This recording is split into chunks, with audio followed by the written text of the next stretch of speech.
उम्मीद है आप सब खैरियत से होंगे।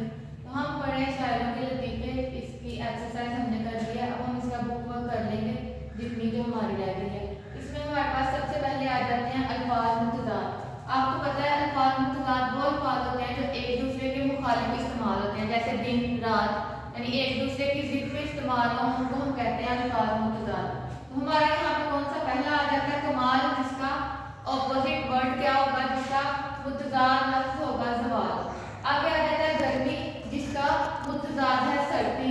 खास का आम, तरफदार यानी कि किसी की हिमायत करना, उसका मुतज़ाद अल्फाज होगा मुखालिफ, यानी कोई ऑपोजिट होगा उसका।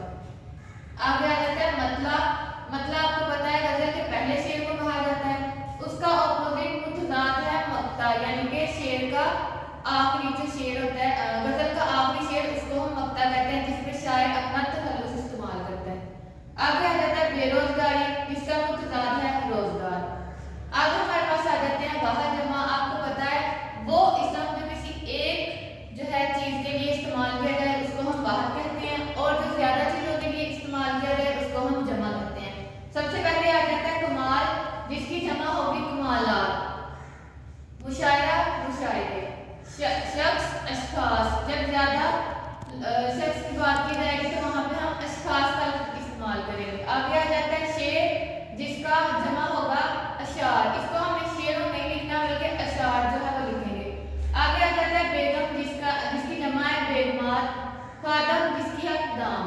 ये हमने चैप्टर के अंदर भी पढ़ा है, ये वर्ड जिसमें वो शेर के अंदर बोला जाता है तो दाम, इसका मतलब है कि उसके ज्यादा जो है वो नौकर थे इसमें। आगे आ जाता है हमारे पास मुज़क्कर मुअन्नस। कुछ अल्फाज जो है हमने दिए हैं किताब के ऊपर, जिनमें से हमने मुज़क्कर और मुअन्नस को अलग करना है। जैसे सबसे पहले किया है कलाम, तो कलाम क्या है, कलाम किया जाता है, इसलिए ये क्या होगा मुज़क्कर। आपको पता है कि मुज़क्कर जो है वो नर के लिए इस्तेमाल किया जाता है, जबकि जो मुअन्नस है वो हम मादा के लिए इस्तेमाल करते हैं। तो उर्दू ग्रामर में क्या है, इसके लिए सिर्फ दो जिन्सें जो है वो इस्तेमाल की जाती है, मुज़क्कर और मुअन्नस, यानी कि नर और मादा। कुछ ऐसे अल्फाज हैं जिनके हम मुज़क्कर के मुअन्नस भी होते हैं, जैसे बाप माँ, इस तरह कुछ होते हैं जैसे मुज़क्कर इस्तेमाल किए जाते हैं और उनको मुअन्नस में नहीं लिखा जाता। अब ये कलाम है, तो कलाम क्या है, किया जाता है, तो इसका मतलब है ये क्या है, ये मुज़क्कर लफ्ज़ है। आगे आ जाते हैं तकरार। तो तकरार दोनों की क्या हुई, दोनों की आपस में तकरार हुई, तो तकरार क्या आ जाता है, मुअन्नस लफ्ज़ है। आप जुमले बनाएंगे आपको खुद ही पता चल जाएगा कि कौन सा जो है वो लफ्ज़ मुज़क्कर है और कौन सा मुअन्नस इस्तेमाल किया गया है। आगे आ जाता है तूल।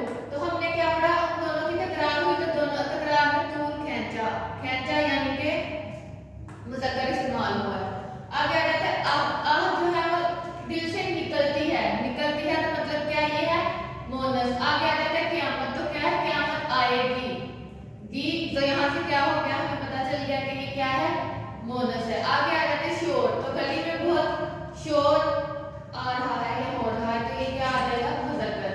आगे है चिराग। तो चिराग क्या, चिराग जलाया जाता है, तो जाता है तो क्या हो गया, ये मुज़क्कर। आगे है तारीफ। तो तारीफ की जाती है, ये मुअन्नस में लिखेंगे। आगे आ जाता है कुदरत। तो अल्लाह ताला जो है वो हर चीज पर कुदरत रखता है, यानी कि अल्लाह ताला की कुदरत हर चीज पर है, तो ये क्या हो जाएगा, ये मुज़क्कर इस्तेमाल होगा। आगे आ जाता है जुल्फ।